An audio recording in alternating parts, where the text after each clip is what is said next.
I was a kid who would always get straight A's. If I got a B, I would freak out, and so a lot of people called me a teacher's pet, and I still feel like I am. I'm Sydnee Scadden, and I'm a DSF Scholar. My name is Derrek Sandoval. I was a scholar of the Denver Scholarship Foundation.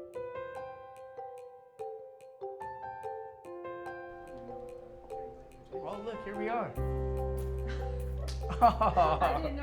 My name is Renae Bellew, and I'm the Senior Program Director with the Denver Scholarship Foundation. Yeah, I remember we used to have a giant copper bust of JFK. You probably have seen it. When I went to college, you know, it wasn't by design. It was by a lot of hard work on my part and some luck that I met the right people at the right time who were able to guide me. I grew up in these neighborhoods. I'm a product of the community and the environment. Growing up in a community where college wasn't even a thought on most of the kids' minds, there was a lot of doubt sometimes in my mind where I'm just like, I don't think I want to go to college. Long time no see, Sid. Hi, how are you? Sydney, she's one of my favorite students. I had the pleasure of working with her older sister.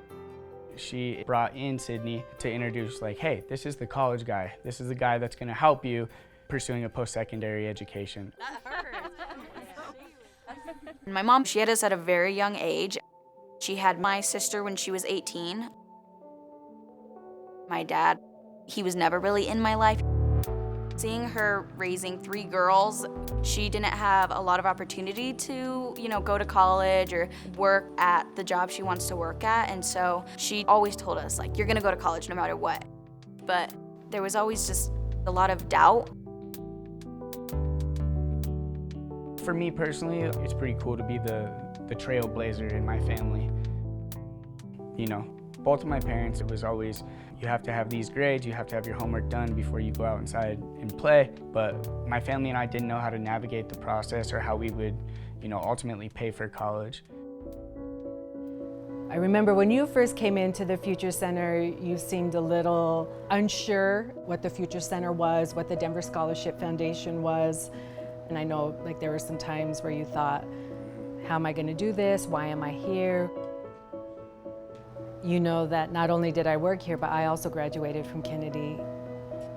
I was able to go to college, and life was going to be different for me than it was for my family and friends. That felt heavy to me. So Renae was a college advisor in the Future Center, and she literally helped you navigate the entire college going process from, applying to college to financial aid requirements. She took me on college visits. And then through volunteering with the foundation, I really developed my passion for working with students.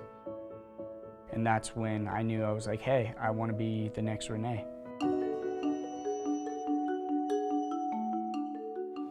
Derrek Sandoval, oh man. We never call him like Mr. Sandoval, we always just call him Sandoval. He was very, very pushy in a good way.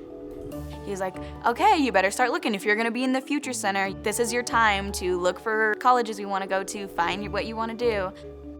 Sydney accomplished so much while at MLK. She was student body president, and I know she was in the top 10 for GPA as well. Sandoval, he helped me find CSU, he helped me apply to CSU because he was a Ram himself, and so he was always advocating for CSU. Yeah, was there ever a point when you were at CSU on the visit that you were like, this is it, this is where I want to be? Still, I was like, why is college so expensive? Oh my God, this is insane. But gosh, I was in the Future Center almost every single day. All of my friends would apply to scholarships together. We'd always have a competition on who has the most applications sent. Sydney was ultimately able to come very close to getting CSU fully paid for. Having that financial security and knowing that I can go to college without having to stress my mom out, without having to depend on her for anything. When I got that package, I was like, I can go to college. My freshman year at CSU, I was on campus and I lived in the dorms. It was amazing. I loved it. I loved every single second of it. And then We went to spring break and we never came back. A statewide order starts this morning that everyone must stay home. When I did school online, I struggled really hard. I am not someone who can learn online. I cannot stare at a screen for 8 hours a day, and that was my first time I got a C, and I was crushed. Even though, C's get degrees, is what they say, I was like, no, this is not for me. Sydnee did reach out to me. I'm struggling, this is hard, I don't know if I can continue to do it, and I was like, how bad do you want it? I can remember him just being like, you've made it this far. Just because something is hard right now doesn't mean, it's gonna be that hard forever.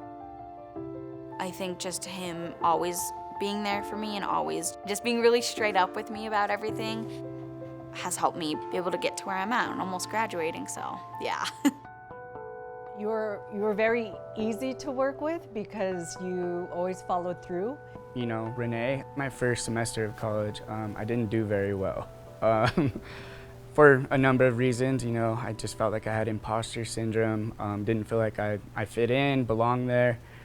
And I remember reaching out to you, and we had a long talk, and that talk literally changed my entire trajectory. So I'm very, very grateful for you, and you telling me you just need to get involved, you need to, find something that you're passionate about. And then once I did that, I hit the ground running. That was all you. I'm going to be graduating with a business degree with a concentration in marketing. I'm proud to say that I'm almost done with college and I have not taken out one single student loan. DSF has just made everything where I am today possible and everything that I'm going to be possible.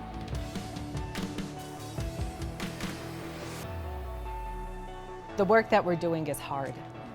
To start that journey is hard. I believe we're talking about life.